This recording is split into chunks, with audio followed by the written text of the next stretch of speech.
guys, tingnan natin kung ano ang reaksyon ni B-Max na sabihin natin na lalo siya ng luto worth of 200 million pero hindi man niya nagtataya ng luto guys. So, gisingin natin ba, ipaprank natin kung ano yung reaksyon niya? May excite na yan. So ayun, tutulog siya dun sa resort guys, gisingin natin para tingnan natin yung prank natin yun para hindi yan makabawi sa akin. Uy! B-Max!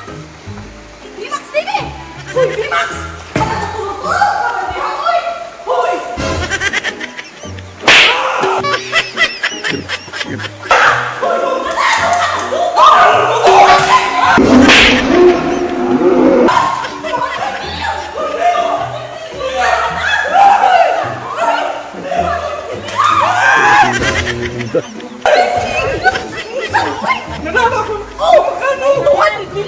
Ayaw, di ba?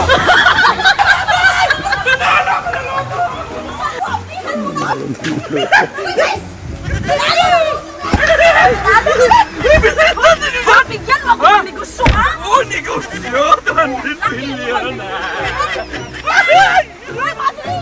200 million, oy! Saan na nakuha? Sa sugat yan? Sa city, no? Oo, pwede sa city. Pero ipaalam natin dyan sa ano? Oy, mga silingan.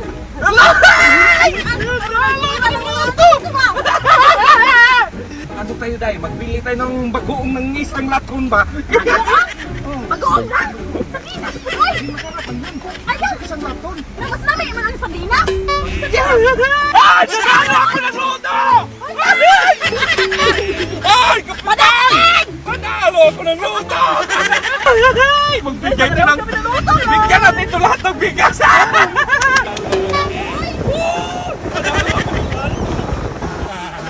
Marami na 200 million yun. Marami tayong mabili nun. Saan ka?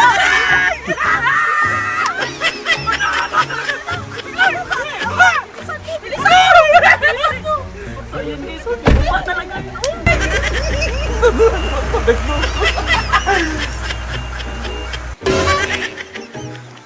Manalo na ito, hindi man ako tumataya. Buang ko. Hoy! Labas ka yan! Paano ako malalo? Hindi ba ako tumataya? Hindi ba ako tumataya? Ganyan! Buhay! Buhay! Paano mo malalo? Ay!